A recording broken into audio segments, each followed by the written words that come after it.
Católicos em Missão.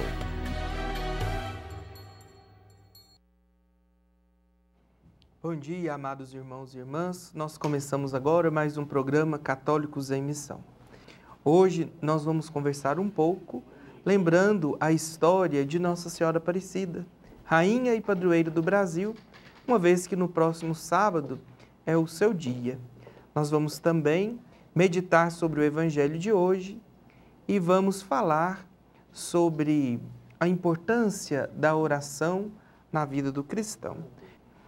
Como eu disse, amados irmãos e irmãs, hoje nós queremos conversar um pouco sobre Nossa Senhora Aparecida, sobre a história do aparecimento desta imagem lá no interior de São Paulo, no Rio Paraíba.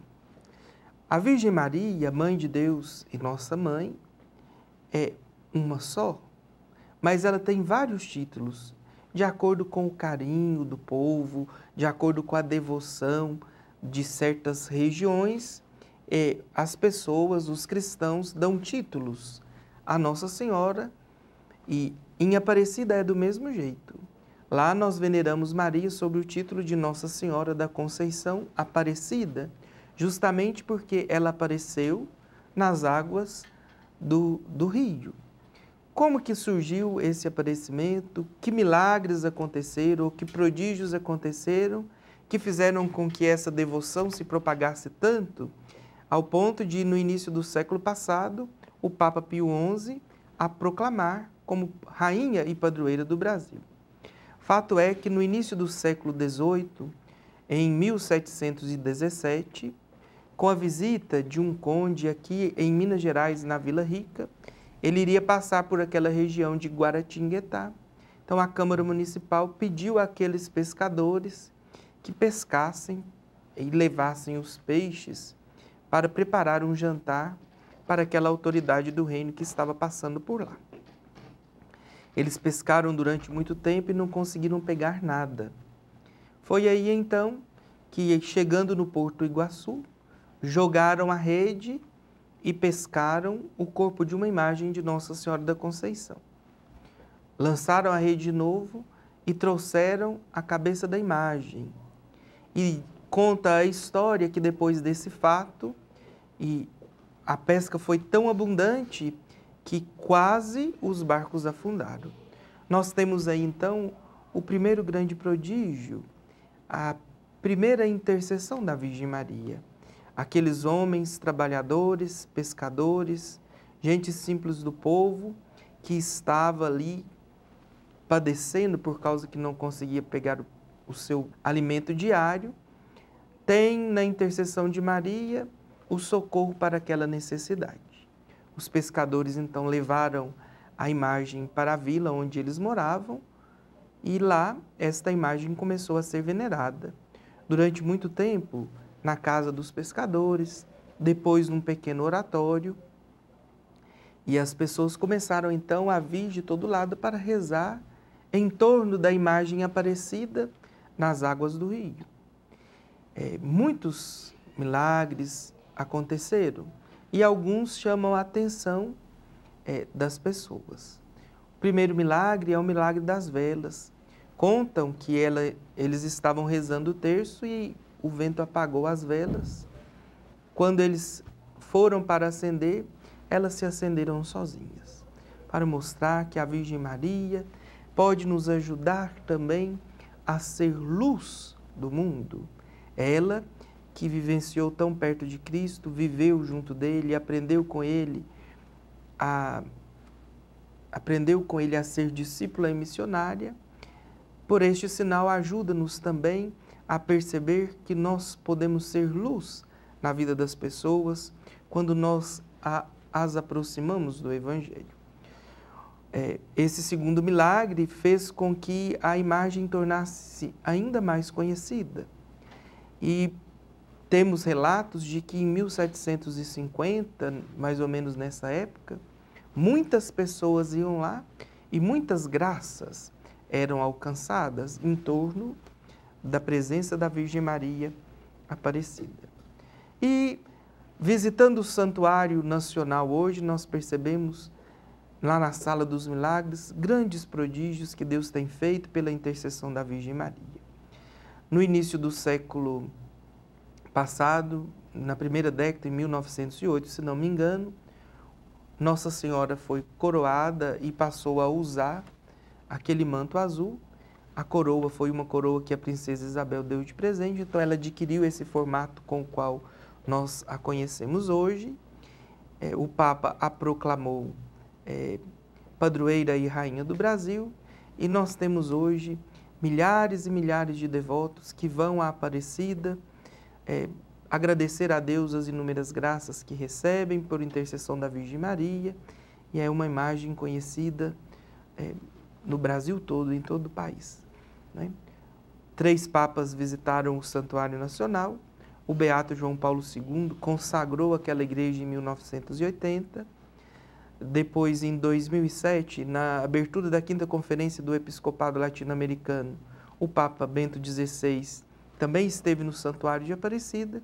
E agora, recentemente, o Papa Francisco quis celebrar lá a sua primeira missa na visita ao Brasil e dedicar, não é, toda a Jornada Mundial da Juventude e pedir e colocar nas mãos e proteção da Virgem Maria.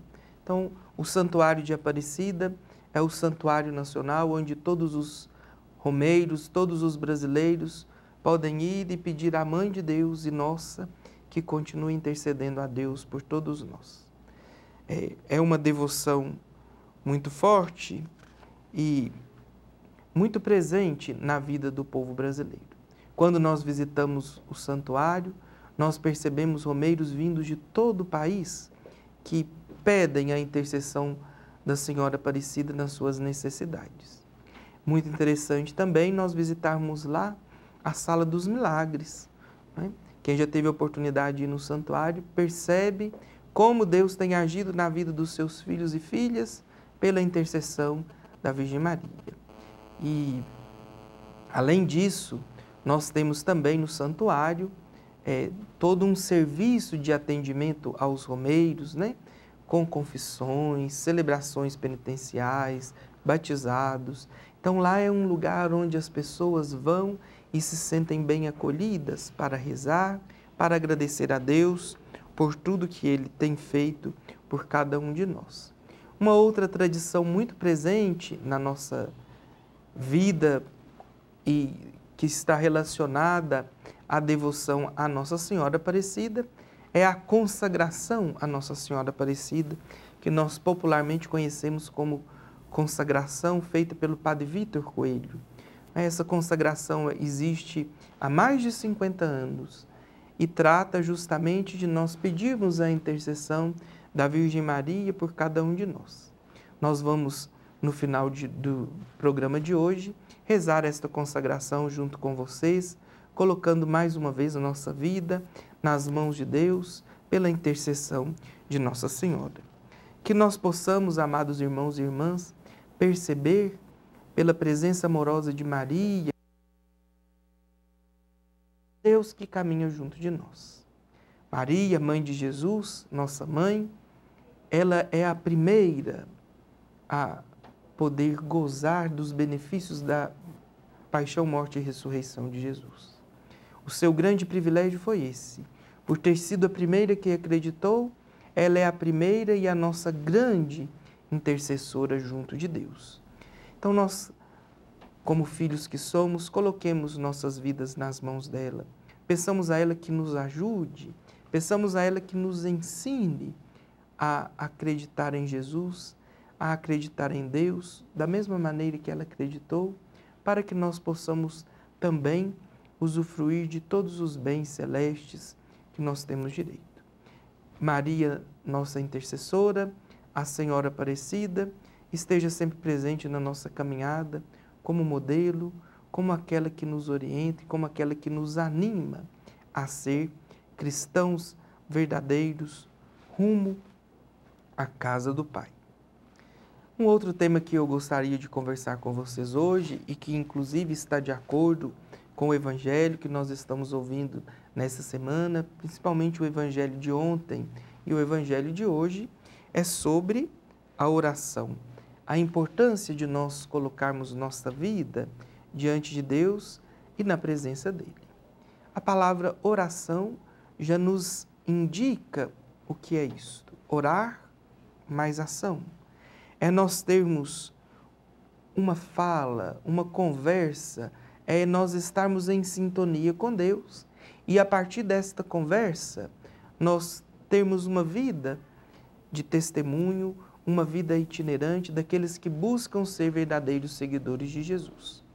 No Evangelho de ontem, Jesus estava em oração e diante daquele momento de intimidade dele com Deus, um dos seus discípulos o pedem: Senhor, ensine-nos também a rezar como João Batista ensinou aos seus discípulos. E aí São Lucas nos conta que Jesus ensinou para os seus discípulos a rezarem a oração que nós conhecemos do Pai Nosso. Jesus disse: quando forem rezar, dizei assim: Pai, santificado seja o teu nome, venha o teu reino, o pão nosso de cada dia nos dai hoje, perdoa as nossas dívidas, as nossas ofensas, como nós perdoamos os nossos devedores, e livra-nos de todo mal, de toda tentação. Nesta oração de Jesus, nós temos aquilo que é necessário para esse nosso encontro com Deus. Primeira coisa, essa intimidade que Jesus tem. Pai, Jesus mostra para nós que Deus é muito próximo de nós, que Deus nos ama muito, que Ele está sempre ao nosso lado. E nesta palavra, Pai, nós percebemos então aquele que cuida de nós, aquele que nos pega no seu colo quando nós precisamos. Então a nossa oração é então esse entrar em intimidade com Deus, estar próximos dEle, conversar com Ele como nós conversamos com os nossos pais, com aqueles amigos mais íntimos. É entrar em sintonia com Deus. Depois, nós pedimos na oração de Jesus esta proximidade com o reino, essa proximidade com aquilo que Jesus veio pregar para todos nós. E esta proximidade, também, nessa proximidade, nós devemos pedir aquilo que é necessário para a nossa vida. O pão de cada dia, o perdão das ofensas, que deve ser um perdão mútuo. Deus nos perdoa na medida que nós perdoamos também aqueles que estão próximos de nós e que Deus nos livre também de toda tentação. Então, é a oração na vida do cristão, é esta intimidade que nós devemos ter com Deus. Esse colocar-se diante dEle para nós pedirmos aquilo que nós precisamos, aquilo que nos é necessário para a vida cotidiana. Não mais que isso. Deus nos conhece, Deus sabe o que nós precisamos, mas é preciso também que nós nos coloquemos em sua vida, em suas mãos, confiemos nossa existência a Ele.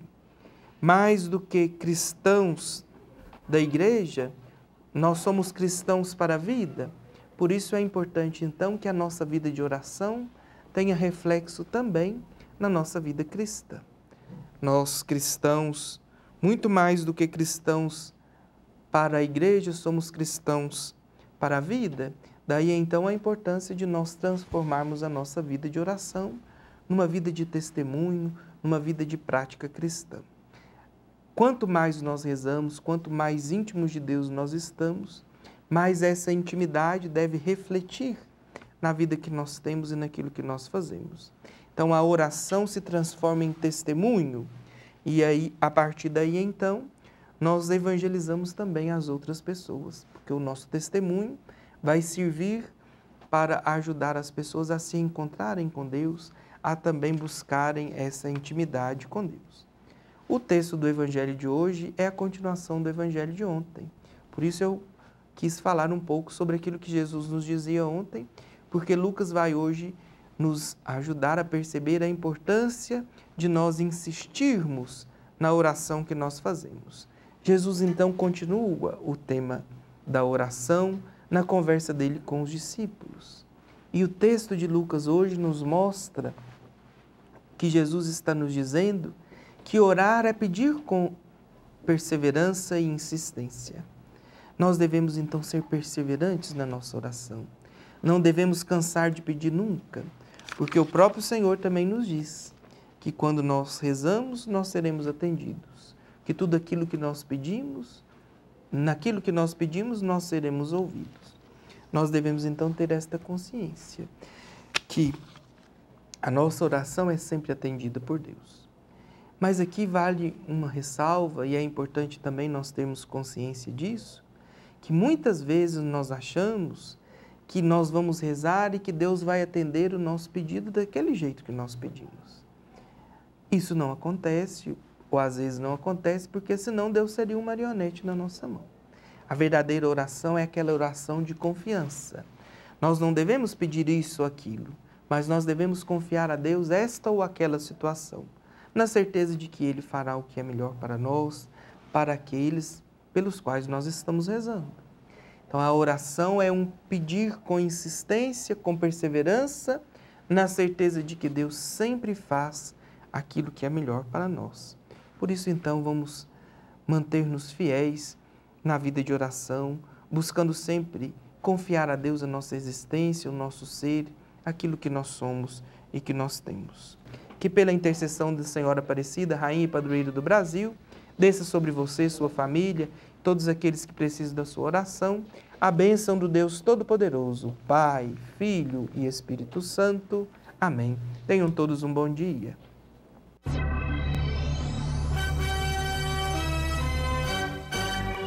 TV Candidez. Aqui a cidade tem muito mais espaço.